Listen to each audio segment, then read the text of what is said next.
राजस्थान के जालौर में 9 साल के एक बच्चे को निर्मम तरीके से पीटा गया।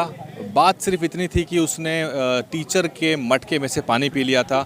उसको लगातार इलाज उसका हुआ, उसके बाद आखिर में उसकी मृत्यु हो गई। ये मामला राजस्थान में धीरे धीरे तूल पकड़ता गया और उसके बाद लगातार ही जालौर में जो घटनाक्रम है आपके सामने है। 17 और 18 तारीख को विभिन्न राजनीतिक दलों ने, सामाजिक संगठनों ने धरने की कॉल भी दी, वहाँ पे जाएंगे और लगातार ही कांग्रेस के जो नेता थे लगातार ही वहाँ जाते रहे। जो राजस्थान के अनुसूचित जाति आयोग के जो अध्यक्ष थे खिलाड़ी लाल बैरवा, वो भी वहाँ गए। एक विधायक ने तो अपना इस्तीफ़ा मुख्यमंत्री तक को भी सौंप दिया। इस वक्त हम दिल्ली के आर्ट फैकल्टी पे हैं, जहाँ पे यूथ फॉर सोशल जस्टिस इस मुद्दे पर एक कैंडल मार्च का आयोजन कर रहा है। बहुत सारे बुद्धिजीवी, प्रोफेसर और जो लॉयर हैं वो इस निर्मम हत्या को लेकर अपना रोष व्यक्त कर रहे हैं और इस पूरे के पूरे जो जातिगत अत्याचार उत्पीड़न का सिलसिला है जो खासकर राजस्थान से निकल के आता है, उस पे कब लगाम लगेगी, कब ये सिलसिला थमेगा, इस पर लगातार जो यहाँ पे मंत्रणा की जा रही है। देखिए, पहले तो जो है मैं राजस्थान के जालौर में जो ये विद्यालय में घटना घटित हुई है और उस बच्चे की एक तरह से हत्या ही कहूँगा, हत्या की गई है, मैं उसकी पूरी तरह से निंदा करता हूँ आपके चैनल के माध्यम से। और जो लोग, जो गोदी मीडिया है, वो गोदी मीडिया ही दिखा रहा है कि वहाँ पर जो है मटका नहीं था। यदि मटका नहीं था तो जिस टंकी को वो दिखा रहे हैं और वहाँ के टीचर्स भी कह रहे हैं, और ख़ास करके एससी एसटी के टीचर और सामान्य वर्ग के भी, कि यहाँ से सभी पानी पीते थे, तो कैसे पीते थे उसका देखिए, लेवल देखिए आप, पानी का लेवल देखिए कि उस लेवल पर वो बच्चा, पहली क्लास का बच्चा, उसकी हाइट देखिए कि वो पानी पी ही नहीं सकता है। इसलिए वहाँ पर मटका रखा हुआ था, लेकिन मीडिया उस मटके को दिखाना नहीं चाहता है। अगर मटका नहीं था तो बच्चे कहाँ लड़े? अगर लड़े तो क्या एक अध्यापक का ये कर्तव्य होता है कि वह उन बच्चों को, एक बच्चे को तो आपने वैसे ही कह दिया कि जाइए सामान्य वर्ग के, और दूसरा बच्चा जो एससी का बच्चा है उसको आप इतना मारते हैं कि इतना उसको मारते हैं कि उसकी जो है हत्या हो जाती है इस तरह से। तो ये एक तरह से मीडिया के माध्यम से उसको स्कूल प्रशासन को बचाने की साजिश है। अगर बच्चे को इस तरह से नहीं पीटा गया होता, अब कह रहे हैं कि वो बच्चे को पहले से बीमारियां थी और बीमारी का ये बहाना बनाया जा रहा है। यदि था, ऐसा था, पहली बात तो हरियाणा और राजस्थान के अंदर तमाम सरकारी संस्थान बंद किए जा रहे हैं, प्राइवेटाइजेशन किया जा रहा है। उन प्राइवेटों में भी जब जाति का दंश अगर छात्र झेलेंगे तो ऐसी स्थिति आ जाएगी आने वाले समय में कि छात्र कहाँ जाएंगे। सरकार, आप पहले ही आप बंद कर रहे हैं, पैसा ले रहे हैं, जब पैसा ले रहे हैं, पैसा लेकर के आप शिक्षा दे रहे हैं, तो वहाँ पर भी जाति नहीं होती है। और विद्यालयों में जहाँ उच्च शिक्षण संस्थान है, तमाम शिक्षण संस्थानों में जाति नहीं देखी जाती है। टीचर के समर्थन में भी वहाँ सभाएं हुई हैं उस क्षेत्र में। वो इसलिए हुई है कि अगर देखिए, अगर कोई एससी का टीचर होता तो अभी तक उसको टर्मिनेट कर दिया जाता या जेल भेज दिया जाता, और सामान्य वर्ग का वो गिरफ्तार तो हो चुका है, गिरफ्तार हो चुका है, लेकिन उस पर कार्रवाई क्यों नहीं हो रही है? जो कार्रवाई जो है राजस्थान स्कूल एक्ट के माध्यम से होनी चाहिए, वो पूरी तरह से उस पर लागू नहीं किया जा रहा है। कुछ समय के बाद वो भूल जाएंगे या दूसरा कोई टीचर सामने ले आएंगे। अगर सज़ा देनी है तो उसी समय दीजिए ना। और अभी तक जहां केवल दिखावा कर रही है राजस्थान सरकार, हमारे जितने भी एससी एसटी ओबीसी के सांसद हैं, एमएलए हैं, मंत्री हैं, उनको तुरंत जो है त्यागपत्र दे देना चाहिए, तब होगी ये कार्रवाई। कोई सामान्य वर्ग का विद्यार्थी मर जाता है तो उसके लिए करोड़ों रुपए दिया जाता है, और उसको एक दलित बच्चे के साथ ऐसी घटना घटित हुई है तो वहाँ केवल सांत्वना के लिए या कुछ रुपया दे करके जो है उसको दबाने की कोशिश की जाती है। तो आप बच्चों में भी अंतर कर रहे हैं। शिक्षा के अंतर्गत जो है, अगर ये इस तरह का अंतर होगा तो आने वाला समय जो है इस तरह से दूरियों में बट जाएगा, और दूरियों में बटने के बाद जो आज तो जो है एससी और एसटी के बच्चे बटे हैं, कल जो है 5 टीचर है वहाँ, एक भी बोल नहीं रहा है एससी का। सारे जो उन्होंने सामान्य वर्ग के अध्यापक ने बोल दिया, उनको पूरी तरह से मीडिया के सामने कि आपको ये बोलना है, इससे इतर वो बिल्कुल नहीं बोल रहे हैं। अगर कम से कम उनकी आत्मा लगता है मुझे तो मर गई है, उनमें आत्मा नाम की वस्तु है ही नहीं। आप कम से कम विद्यार्थी के लिए, वो तो मर गया विद्यार्थी, लेकिन कम से कम आप सच तो बोलिए। वो सच नहीं है बोल रहे हैं। वो सच कब बोलेंगे? जब उन 5 टीचर्स को, SC ST वालों को भी गिरफ्तार किया जाएगा और उनको दो जो दूसरे अन्य टीचर हैं उनको भी गिरफ्तार किया जाएगा, जेल में डाल दिया जाए, तभी वो तुरंत बता देंगे कि हाँ ये घटना क्या घटित हुई थी, तब वो सच्चाई सामने आ जाएगी। इसलिए सच्चाई सामने लाने के लिए सबको गिरफ्तार करना अनिवार्य है। मीडिया भी उसी तबके से आता है जो तबका इतने हज़ारों सालों से दलितों पे अत्याचार कर रहा है। तो मीडिया तो शुरू से ही अपनी जात दिखा रहा है, तो मीडिया की बात पे क्या भरोसा किए। मीडिया तो ऐसी घटनाओं को छुपाने की कोशिश करता आ रहा है शुरू से। तो इतनी हृदय विदारक घटना है कि सोच के आंखों में आंसू आते हैं।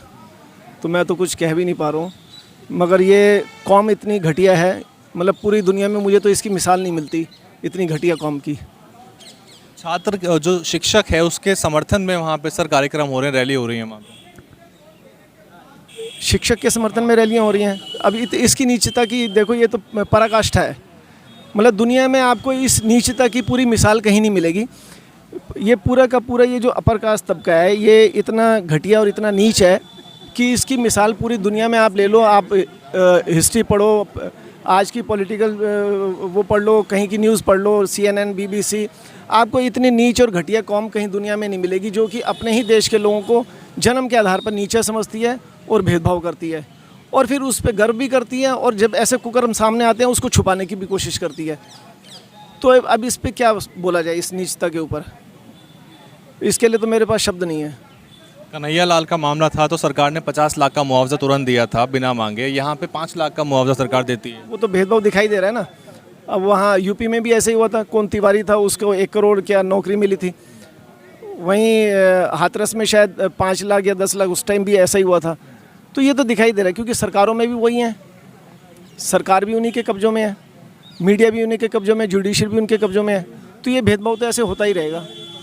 जब सत्ता के हर जितने भी ढांचे हैं, चारों पहिए कह लो आप, चारों पाए कह लो, मीडिया कह लो, पॉलिटिक्स कह लो, ब्यूरोक्रेसी कह लो, सब जगह तो वही हैं, और वो नंगा नाच चल रहा है यहाँ। तो जाति की नफरत इतनी ज़्यादा बेकाबू कैसे हो जाती है कि एक बच्चे को इस तरह से पीट दिया जाए? वो तो एक अबोध बालक था, 9 साल का इनोसेंट बच्चा था। ये जब उनके खून में ही खराबी है, ये जब उनके अंदर ये आता ना कि हमारी नस्ल श्रेष्ठ है, नस्लवाद है ये बेसिकली। जैसे ये अमेरिका में काले गोरों का वो जो नस्लवाद चला, इतने उनके ऊपर अत्याचार हो, तो ये भी एक तरह से नस्लवाद ही है। इसको इसी एंगल से समझना चाहिए। जातियाँ जो हैं नस्ल के आधार पर वो अपने आप को सोचते कि हम अलग डिफरेंट नस्ल के हैं और हम श्रेष्ठ हैं इनसे, तभी वो जन्म के आधार पर भेदभाव करते हैं। योग्यता उसमें क्राइटेरिया नहीं है भेदभाव में।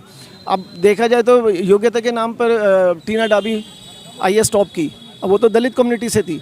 तो योग्यता की वजह से नहीं हो रहा है, ये नस्ल की वजह से हो रहा है। ये तभी ये इस भेदभाव को मैं इसी नज़र से देखता हूँ। ये जाति की बजाय ये नस्लीय भेदभाव है, इसको इसी नज़र से देखना चाहिए।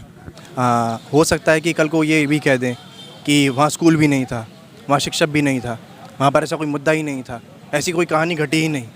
सर, ये जो अपर कास्ट जो पूरा का पूरा स्ट्रक्चर तैयार किया गया है, जो सिस्टम तैयार किया गया है, इसके अंदर आधी से ज़्यादा चीज़ जो है इमेजिनरी है, और इमेजिनेशन से इन्होंने दुनिया को बेवकूफ़ बनाया है, और इमेजिनेशन से इन्होंने हमारी दुनिया को ख़त्म भी किया है।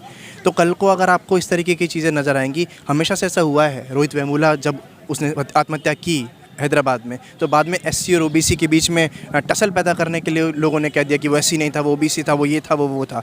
तो ये हमेशा से अपर कास्ट मेंटेलिटी रही है, माइंडसेट रही है कि वो मुद्दे को कैसे भटका सके, वो उससे आसान, बढ़िया से बढ़िया तरीके हमेशा निकालते हैं। सर, जो राज्य सरकार का रवैया उसे कैसे देखते हैं आप? क्योंकि कन्हैया लाल के मामले में 50 लाख बिना मांगे मुआवजा मिल गया, यहाँ मांगने से भी नहीं मिल गया। सर, सबसे बड़ी बात ये है कि अब ये भी चीज़ है साथ में कि आधी दुनिया जो है, आधा देश जो है, वो इसको कांग्रेस BJP से जोड़ के देख रहा है कि क्योंकि कांग्रेस की सरकार है, BJP की सरकार नहीं है, तो मुद्दे को ज़्यादा हवा दी जा रही, तुल दी जा रही है। लेकिन संजली का केस जो था वो कोई BJP कांग्रेस का केस नहीं था। डेल्टा मेघवाल का केस कांग्रेस BJP का केस नहीं था। तमाम जितने भी हुए हैं साथी हमारे, रोहित वेमुला का केस कांग्रेस BJP का केस नहीं था। सीधा कास्ट बेस्ड एट्रोसिटी थी। वेमुला को मजबूर कर दिया गया कि वो अपने आप को मार ले, और इंदर को मार दिया गया। एक जगह डायरेक्ट था, एक जगह इनडायरेक्ट था। बहुत साफ है सर। तो यहाँ पर अगर आप ये सोचें कि BJP और कांग्रेस या कोई पॉलिटिकल टसल है, तो मैं बिल्कुल इस चीज़ को नकारता हूँ। यहाँ पर सारा का सारा जो मुद्दा है वो एक पर्टिकुलर कास्ट का अपने व्यवहार में अहंकार है, जो कि उनको मजबूर करता है हर बार दलितों के प्रति किसी भी तरीके की डिस्क्रिमिनेशन करने के लिए। कई बार हम देखते हैं कि बड़े प्रदर्शन होते हैं ना कुछ किसी मुद्दों पर, जो गैर दलित मामले होते हैं, अत्याचार उत्पीड़न के, इन मुद्दों पे जो सोसाइटी है, जो लार्जर सोसाइटी है, वो क्यों उठ के खड़ा नहीं होके आ पाता कभी भी? सर, इस पर हम कई बार डिस्कस करते हैं कि जो सवर्ण जो पूरा सिस्टम है, सवर्ण जो इन्होंने हिसाब किताब बनाया है अपने, जो इनका इकोसिस्टम है, इन्होंने इस तरीके से डेवलप किया है कि अपने प्रिविलेज से बाहर निकलते ही ये उसे स्ट्रगल कहने लग जाते हैं। यानी कि अपने प्रिविलेज से बाहर निकलना सवर्ण का स्ट्रगल हो जाता है, और उसके महिमा मंडन करते हैं, उनकी बड़ी बड़ी कहानियाँ सुनाते हैं, ऐसी ऐसी चीज़ें सुनाते हैं जिसमें कि हम लोग सच में नदी मगरमच्छ पे बैठ कर हम लोग स्कूल जाया करते थे। तो ये जितने भी नॉन दलित एट्रोसिटीज़ की बातें जब निकल कर आती हैं, वो कहीं ना कहीं एक ओवरलैपिंग होती है। जो मेन मतलब जो असली में दलितों को लेकर जो समस्याएं हैं, जो एट्रोसिटीज़ उनको लेकर होती हैं, उन लोग को दबाने के लिए, उनको ढकने के लिए, उनकी सारी की सारी धार को ख़त्म करने के लिए इन चीज़ों को सामने लेकर आएगा। आप आंकड़ों पर देखिए ना सर, कहीं पर एक इंसान का दूसरे इंसान से झगड़ा होता है, और कहीं पर एक इंसान दूसरे इंसान पर इसलिए अत्याचार करता है क्योंकि वह एक पर्टिकुलर कास्ट से आता है। इंटेंशन किसी भी चीज़ के पीछे बहुत बड़ा कारण होती है सर। तो इनके इंटेंशन है कि अपने छोटे छोटे इमेजिनरी मुद्दों को लाकर हमारे जो मेन मुद्दे हैं उनको दबा दिया जाए। DNN हिंदी को सब्सक्राइब करने के लिए दबाएं लाल रंग का सब्सक्राइब बटन और घंटी का बटन दबाकर ऑल नोटिफिकेशंस पर क्लिक करें। चैनल को जिंदा रखने के लिए नीले रंग का ज्वाइन बटन दबाकर चैनल को आर्थिक सहयोग करें।